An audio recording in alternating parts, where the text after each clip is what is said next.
Well, that must have given you a lot of interesting skills with which to comment on and analyze the last couple of years of the absolutely disastrous.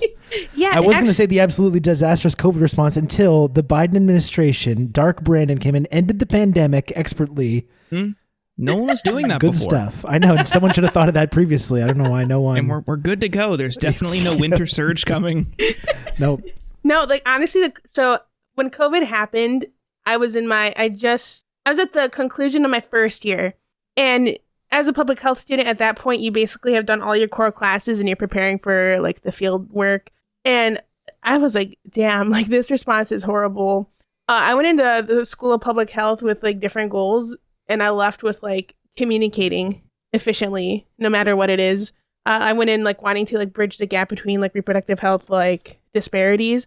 But I left wanting to translate information of global health to everybody in a digestible way.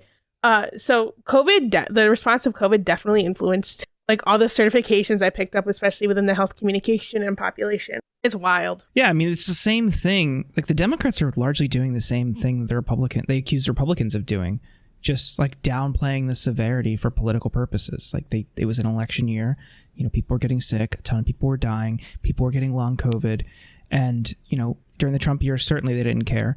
But in the immediate I'd say the immediate 3 months of the Biden administration, they did talk tough and all this, but over time it's just they just saw people were frustrated with it. People were still self-centered, and people just didn't give a shit about their neighbors, their friends, whatever, and they just wanted life to go back to normal. It's like, yeah, I'm sorry, like sometimes existential problems exist and there's nothing you can do about it, and I'm sorry you're bummed out, but like just pretending it's gone doesn't make it go away, and it certainly doesn't make life easier for people who are at an increased susceptibility to getting it and developing long-term conditions or experiencing long-term consequences or getting long COVID. And that with the emergency declaration potentially expiring, and also healthcare companies already right now are trying to avoid covering like long COVID related conditions.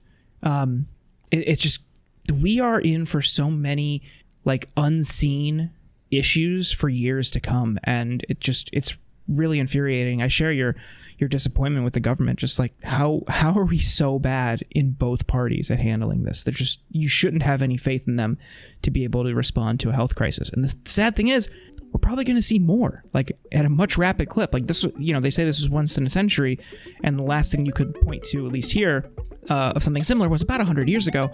Like I would just expect, the way the world is so interconnected now, I think we're going to see, maybe I'm wrong, but I think we're going to see more of these much more often. Hey, just wait till all that billion-year-old bacteria starts getting released from the Arctic permafrost. This is nothing. This is just this is going to be fun and games compared to all that stuff. It's going to be the thing hours.